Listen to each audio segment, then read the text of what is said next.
আমরা পাথরের মতো শক্তিশালী নই। আমি শুধুমাত্র মানুষের মতোই শক্তিশালী। সৌভাগ্যবশত কার্ল এই অ্যাডভেঞ্চারে লিড করেনি, তার বদলে আমরা একজন অ্যাভেঞ্জার জোকে পেয়েছি। ও কতটা এক্সপার্ট তার প্রমাণ হিসেবে বলতে পারি। সে লিটারালি কতটা ওপর থেকে আমাদেরকে নদীতে ঝাঁপ দিয়ে দেখালো। ও মাই গড, এটা পাগলামি। কে বললো এটা পাগলামি? এটা তো আমার কাছে খুবই সহজ। আমি এটা করব। তুমি কোনোভাবেই এটা করতে পারবে না। আরে কি বলছোটা কি তুমি? আমি এক্ষুনি করতে চাই। চলো যাচ্ছি Joe. God speed back. Jimmy আমার সাথে যা যা করেছে তার কাছে এটা তো কিছুই নয়। 3, 2, 1।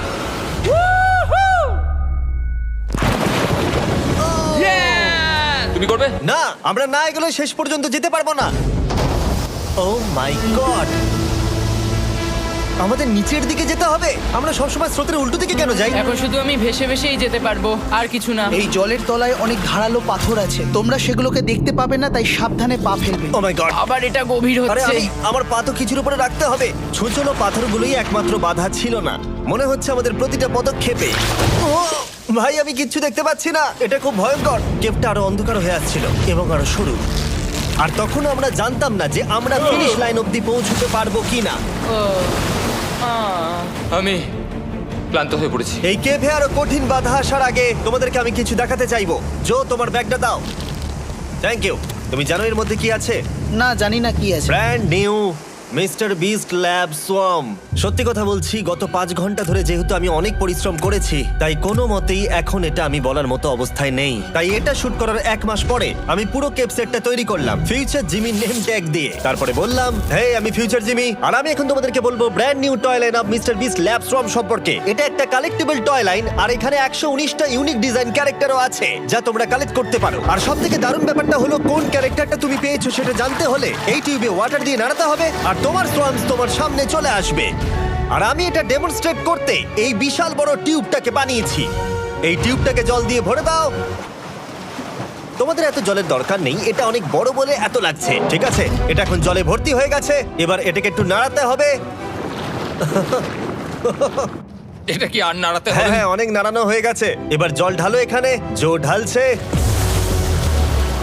আর জল ঢালার পরে তোমরা দেখতে পাবে তোমরা কোন সোয়ামটা পেয়েছো। এটা সব থেকে রেয়ার হাইপোক্রোম, যেটা মাত্র 1000টা বানানো হয়েছে। জো, এটা তোমার। থ্যাংক ইউ সো এটা মাচ। চাই। আর এটা তোমার।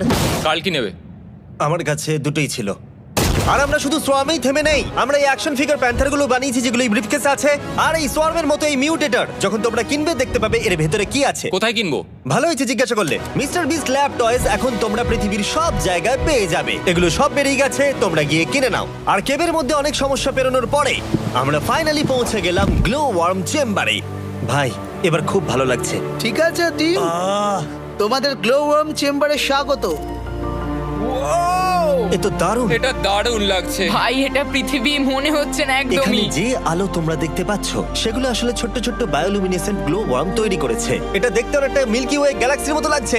ওয়াও! আর এই মুহূর্তটা, এই ভিউ, সত্যি বলতে এই ট্রেকের সমস্ত ক্লান্তি যেন দূর করে দিল। এখানে অবধি পৌঁছানো যেন সত্যি একটা অ্যাচিভমেন্ট ছিল। কিন্তু এখন আমাদের যাত্রা শেষ হয়নি, কারণ আমাদের এখান থেকে এখন বেস ক্যাম্পে ফিরতে হবে।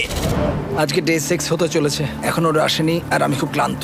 আমার মনে হয় না আমি ভালো করে ঘুমোতে পারবো, ওদের জন্য খুব চিন্তা হচ্ছে। এই ট্রিপটা অনেকটাই সহজ ছিল কারণ আমরা স্রোতের সাথে ভেসে ভেসে যাচ্ছিলাম। আর যেহেতু তোমরা এই ট্রিপটা দেখেছো, তাই আমরা এটাকে স্কিপ করলাম। কিন্তু সত্যি বলতে এই জার্নিটাও অনেকটা বেশি সময় নিল, কারণ আমরা ক্যাম্পে পৌঁছানোর আগেই 6 নম্বর দিন চলে এলো। শন, সবাই ঠিক আছে তো? আমার খুব চিন্তা হচ্ছিল। Happy day 6। ডে 6 খুব ভালো। এনার্জি বাড়াতে আমরা আগুনের উত্তাপ নিলাম এবং ফাইনালি আমরা কিছু খেতে পেলাম। এটা খুবই অ্যাডভেঞ্চারাস ডে ছিল। কালকে দেখা হচ্ছে, মানে আজকেই হয়তো।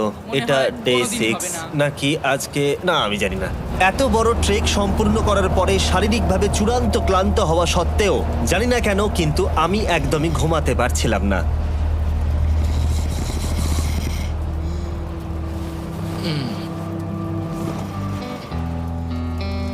আমি 7 দিন সলিটারি কনফাইনমেন্টে কাটিয়েছি, কবরে কাটিয়েছি, 7 দিন রাফটে থেকেছি। কিন্তু সত্যি কথা বলতে এটা সবার থেকে বেশি কঠিন ছিল, কারণ সব সময় ভিজে, ঠান্ডা, প্রত্যেক মুহূর্তে এই পাথরগুলো শরীরে ব্যথা দিচ্ছে।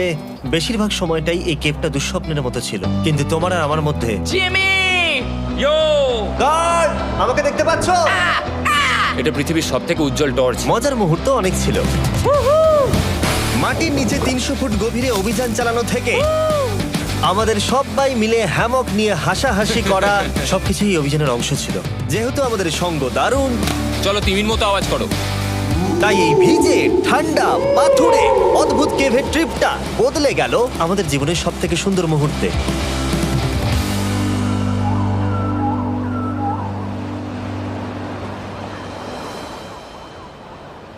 আমরা এখান থেকে যাব না যতক্ষণ না সবকিছু তোলা হচ্ছে, আর আমি সবকিছু বলেছি মানে সবকিছুই। চলো এবার বেরোনো যাক। আর যখন আমরা মাউথ কেভে আবার ফিরে এলাম, ভাই ওপরটা দেখতে দারুণ লাগছে। তখন জয়ের জন্য একটা সারপ্রাইজ ছিল। বেরোনোর আগে জো, আমরা তোমার কাছে কৃতজ্ঞ। তাই এই নাও 50,000 নিউজিল্যান্ড ডলার, 10,000 করে প্রত্যেক জনের প্রাণ বাঁচানোর জন্য।